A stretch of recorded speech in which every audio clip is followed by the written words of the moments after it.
Thanks, Steve. The clicker works. Right, I'm going to follow some common themes, really, that you've heard from Natasha and others. We have a recognised shortage of skills. How do we attract these people into the industry? Particularly specialist skills, and, they're hard to acquire.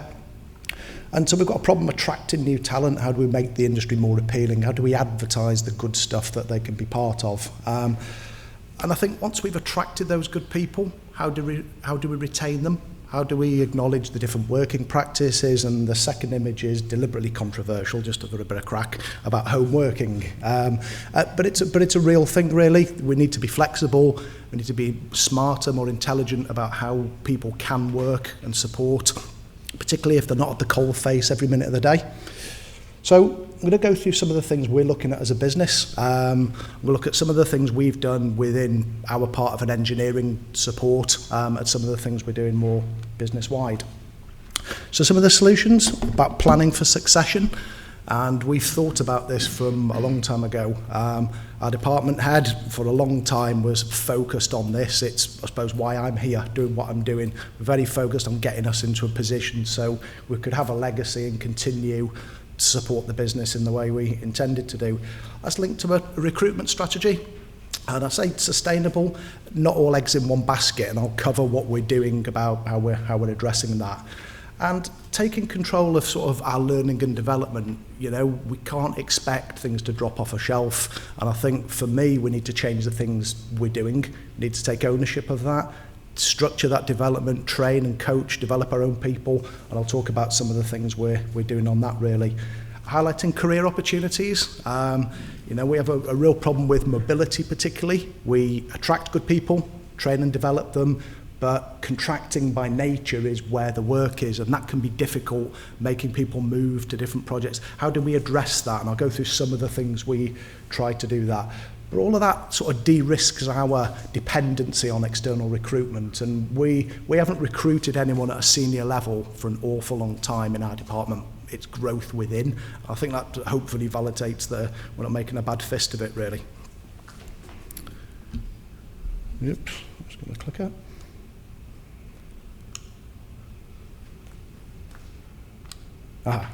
It is. So in terms of recruitment, we've sort of split our approach, really, so we're not just all eggs in one basket. And not surprisingly, like many others, we have a strong focus on apprentice intake. We couple that with a graduate intake every year. We also, depended on the need, pull in trainees, and the idea of those roles are they're an alternative progression option, but we offer flexible working, part-time working, and bringing people in from other backgrounds, non-engineering skills, where they have transferable skills that we can make use of. And all of that, it kind of works because you've not got everyone on the same development path at the same speed. People naturally find their level at different times, and you can't have a room full of chiefs and no one to do the work, and you need a balance. And it just manages that progression. You've got to have enough free roles to develop and promote into, and it just makes the balance work of different development rates and different learning paths, really. And someone mentioned before about mentoring. I think it was Tasha. Again, you've got to have good mentors to get the benefit of this, both for the company and the employees. And all of this takes forward planning. It doesn't just drop off a shelf. Our intake for graduates is typically in the autumn every year, as you would expect. You get a few rare, keen ones that might want to join earlier in the summer. And we have times of year, we can't just have a free-for-all. It takes time to find and screen the right people to enter onto an apprenticeship. So they're at set times of the year that need planning and feeding into the recruitment. So in terms of training and development, so we've got a number of things we're doing. So within the wider business, we've got some sort of knowledge share programs, and we, as an engineering support service, contribute to some of those on materials and methods. And there's a whole host of stuff which I'll come on to and talk about that separately. I think recording best practice and evidencing stuff, there's an awful lot of good stuff in all our heads, particularly when you've been around the business a long time. How do we consign that to paper, whether it's a short case study? short flow chart, some guidance notes. It's something we never had as when we started. If we had half of that information, we'd have probably developed much faster. And I think putting all this down on paper, not necessarily paper is the wrong word, but on a portal that's easily accessible so that, you know, you're 80% there without floundering in the dark on where to start with the process. Having those standard business management systems is so important, and the accompanying guidance and process that goes with it. That's a huge part of that referencing. Again, internal development programs, we've focused an awful lot on this. So both company-wide kind of knowledge share, portals on how-to guides, which I'll cover, but we do some specific development programs for specific roles, and I'll talk about what we do. And that's using internal and external experts. We're not shy of asking our supply chain, our friends, if someone knows more about something, come and talk to us. Let's have the benefit of that. And I think there's a theme here how we can all help ourselves with that knowledge share. And a little thing we do, we copied this, our highways team put this in place as a junior leadership team, and we copied that idea as a function within our sort of engineering support team. And that's a great little exposure to, we give them a project every year, we rotate roles, and they get a flavour of what it means to running a department and contributing to some of the things that, you know, keep it running. Oops, come on. So this is just, to be honest, I was lazy really. I did a couple of screenshots of our internal knowledge portal. And we have a technical guidance section, so it's sort of how-to guides for different activities, and they're 1 or 2 pages, bullet points, a few photos, how-to. And I certainly haven't put all these together. They've been put together by a number of different engineering roles, and it's a superb technical guidance. In parallel with that, we have a knowledge series. And these are typically, they started as a lunch and learn type idea, an hour talk. They've all been recorded and consigned to a webinar. And there's a library of these now. We can go by discipline, topic, and it's fantastic. And some of the things when we talk about development, just to get an awareness or knowledge of a subject, you go and do that in a bit of associated bedtime reading. You've at least got some knowledge. You know, and that a great thing. We're just about to share that with some academic organisations so they can use some of that content, and certainly training providers that deliver apprenticeships will soon have access to that content as well. So it's something, you know, that, it's a great tool to be able to use. Oops, come on. There we go. So that's just a screen grab again of a sort of internal portal area, evidence in how we've presented some guidance. And being a muck doctor and a materials person, I've used our area as an example. And it's just a little bit of, we're a huge business, and while we support, you know, many parts of our business, there are other parts that need our service and help less, and perhaps won't always need to know how to find us. There's a quick link of how to find us, who we are, what we can do to help. What capability we have to help, links to guidance on processes, some case studies for good examples where we've done stuff, and they're by topic and stuff, or from guidance. And there's a number of processes really just to outline, get them part of the way there so they've got a clue. We also host on there the slide deck from a development program, which I'll talk about just now, and that gives all the slide content. So there is a reference and a sort of guidance pack as well. So that's just a couple of examples, so please pay attention. I'll be asking some detailed questions on the content of that in a moment. It's there just an example. It's just, it was one of the less busy ones I could find, but no, it's just a series of whether they're guidance notes, bullet points, a flow chart, a few examples, just to walk someone through a process. Al, you might recognise that, because that looks very similar to the one that's in BP 62 in the brick paved soil stabilisation best practice.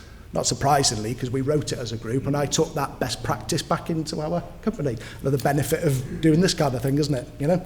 And so, yeah, I picked the examples around concrete, cementitious materials deliberately, but we have a host of them just to give a guide through. And this is something I lead. Oops, I'll get a bit close to the mic. I'm not sure I really need that, to be fair. And it's something we've done. We started running this several years ago in cohorts, and it's to develop the next sort of, tranche of materials engineers to keep it going, as you say. Colour of my hair gives it away. I've got, in 10 years, much of us as a senior team will have hung our boots up, and we need to make sure we've got a sustainable path to keep that going, really.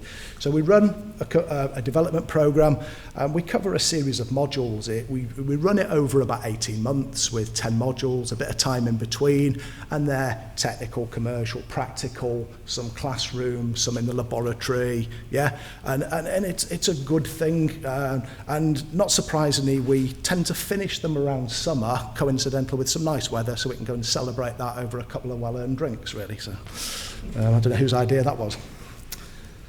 But again, what we do as well is use some of that internal processes. So we use the guidance we've got, and we'll update them continually. New eyes are great. You spot different things, so it keeps it fresh, keeps it current.